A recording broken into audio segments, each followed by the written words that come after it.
Imigogo ibiri y'abami b'u Rwanda iri gukorwaho ubushakashatsi. Mu ngoro ndangamurage iherereye i Huye harukiye imigogo ibiri y'abami bayoboye u Rwanda. Cyilima II Rujugira watanze mu mwaka w'1708 na Kigeli IV Rwabugili watanze mu mwaka w'1895. Ntabwo muri iyo ngoro ariho abo bami batabarijwe, ahubwo imigogo yabo ihari ngo ikorweho ubushakashatsi bufasha abahanga kumenya byimbitse amateka y'u Rwanda. Uruhererekane nyemvugo rugaragaza ko Cyilima II Rujugira yatanze nyuma yo gutegeka u Rwanda kuva mu mwaka w'1675 kugeza mu mwaka w'1708. Mu migenzo ya cyami, abami bitwa ba Cyilima bagombaga gutabarizwa ni nko gushyingurwa nyine kw'abami, n'abami bitwa ba Mutara. Cyilima amaze gutanga, umugogo we wasizwe imiti ituma udashanguka, ubikwa mu rugo rwe rwari ruherereye i Kayumbu muri Kamonyi. Umwami witwa Mutara wagombaga gutabariza Cyilima ni Rwogera wategetse u Rwanda hagati y'umwaka w'1830 kugeza mu mwaka w'1853. Ntabwo byakozwe kuko Rwogera yatanze atunguranye. Byabaye ngombwa ko bategereza undi mwami uzima ingoma yitwa Mutara. Umugogo wa Cyilima ukomeza kubikwa. Umwami wagombaga gutabariza Cyilima Rujugira ni Mutara III Rudahigwa mu mwaka w'1931. Icyakora yimye mu bihe bibi u Rwanda rwari rwarinjiwe n'abakoloni, ndetse ni nabo bamwimitse, bitandukanye n'imigenzo y'ubwiru. Igitabo Ibitaramo ku mateka y'u Rwanda cya Zéphirine Kagiraneza kivuga ko Abiru ari bo bafashe umwanzuro wo gutabariza Cyilima Rujugira. Bikorwa rwihishwa mu mwaka w'1931 i Gaseke Rutobwe, ubu ni mu murenge wa Kayumbu mu karere ka Kamonyi. Umwami Kigeli IV Rwabugili we yiciwe mu Bunyabungo muri Kongo mu gitero yari yahagabye. Umugogo we uzanwa mu Rwanda atabariza i Rutare mu karere ka Gicumbi ahari imisezero y'abami. Imigogo yabo iri gukorwaho ubushakashatsi.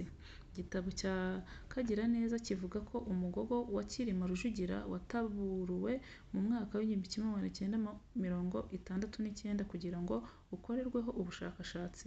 Muri icyo gihe ni nabwo hataburuwe uwa Nyirayuhi Kanjogera, nyina w'umwami Yuhi V Musinga. Kanjogera yapfuye mu mwaka w'1933.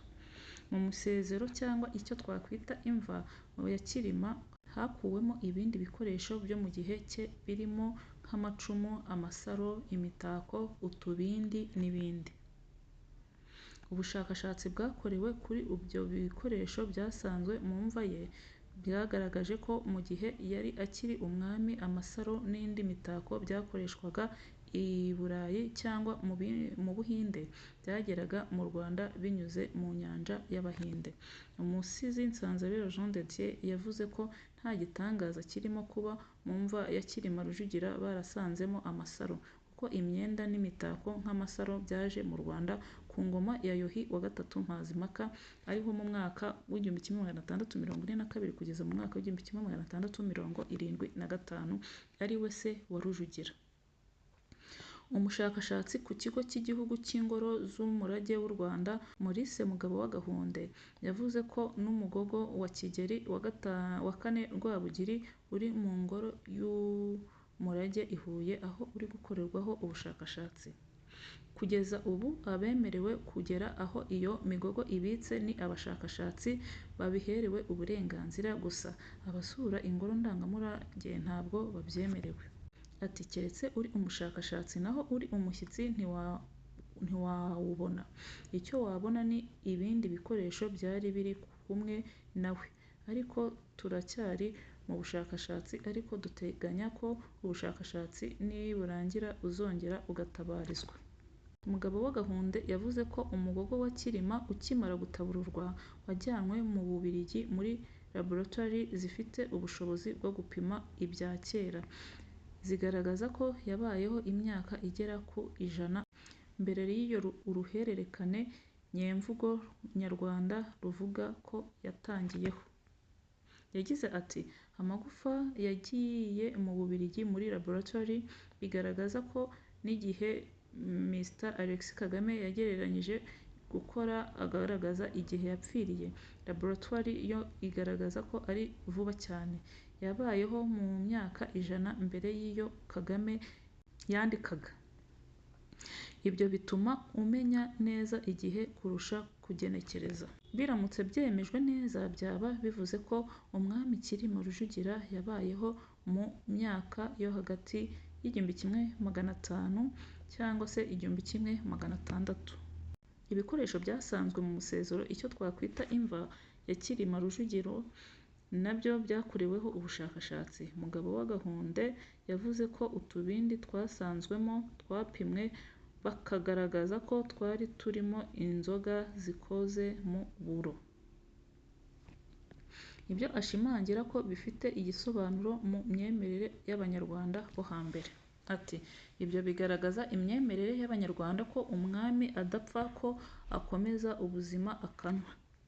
Mu mateka kandi bivuga ko guhera ku bwa Yuhi III Mazimpaka, abami batari bemerewe kunywa urwarwa, banywaga inzoga zikozwe mu binyampeke.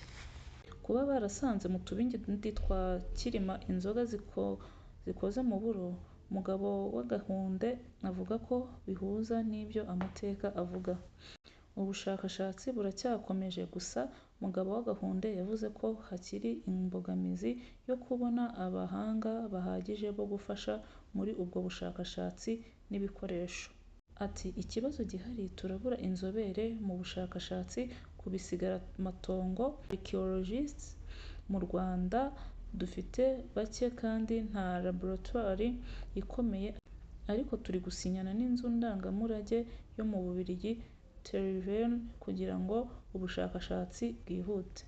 Gahunda ihari ni uko imigogo y'abo bami nimara gukorerwaho ubushakashatsi izongera gutabarizwa.”